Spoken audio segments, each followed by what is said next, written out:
शिव पुराण सृष्टि खंड अध्याय 2। नारद की तपस्या और इंद्र का भय। सूत जी ने कहा, हे ऋषियों, एक समय ब्रह्मा के पुत्र महर्षि नारद के मन में यह संकल्प उत्पन्न हुआ कि वे कठोर तपस्या द्वारा अपने आत्मबल को और प्रबल करेंगे।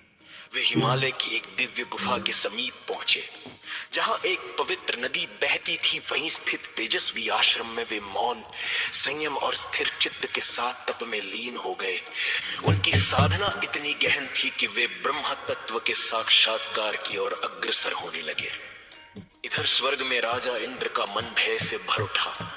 उन्होंने चिंतित होकर कहा, कहीं ऐसा न हो कि नारद अपनी तप शक्ति से मुझसे स्वर्ग राज्य ही मांग ले। इसी भय से उन्होंने कामदेव का स्मरण किया। काम अपनी पत्नी रति और मित्र वसंत के साथ तुरंत आए। इंद्र ने उनसे कहा, तुम अब तक कई तपस्वियों का अहंकार भंग कर चुके हो, इस बार भी जाकर नारद की तपस्या भंग करो। कामदेव और वसंत ने अपने सारे उपाय किए, पर नारद का मन तनिक भी विचलित नहीं हुआ।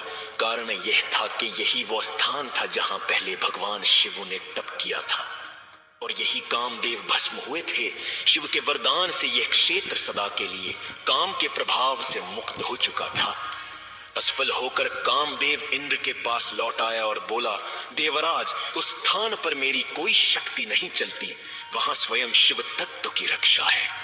जब नारद ने अपनी तपस्या पूर्ण की, तब उनके मन में एक सूक्ष्म विचार उठा, मैंने तो स्वयं कामदेव को भी जीत लिया। ये वास्तव में शिव की माया से उत्पन्न हुआ हल्का सा अहंकार था। इसी भाव के साथ नारद कैलाश पहुंचे और भगवान शिव से बोले, प्रभु, मैंने काम को जीत लिया है। शिव ने उन्हें स्नेह से समझाया, वत्स, इस प्रकार अपनी सिद्धि का प्रदर्शन नहीं करना चाहिए, विशेषकर विष्णु के सामने।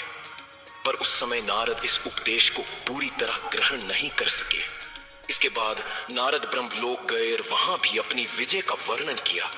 ब्रह्मा तुरंत समझ गए और बोले, नारद, ये सब शिव की माया है, इससे सावधान रहो।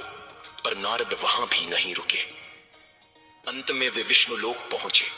विष्णु ने प्रेम से उनका स्वागत किया और शांत स्वर में पूछा, हे नारद, तुम कहां से आ रहे हो? नारद ने गर्व से अपनी उपलब्धि सुनाई। विष्णु ने मन ही मन शिव का स्मरण किया और उन्हें ज्ञान वैराग्य का उपदेश दिया। नारद ने विनम्र होकर कहा, यदि आपकी कृपा बनी रहे तो काम मुझे क्या कर सकता है। और ये कहकर वे वहां से चले गए। पर उनके भीतर वो सूक्ष्म अहंकार अभी शेष था, जो आगे चलकर एक महान लीला का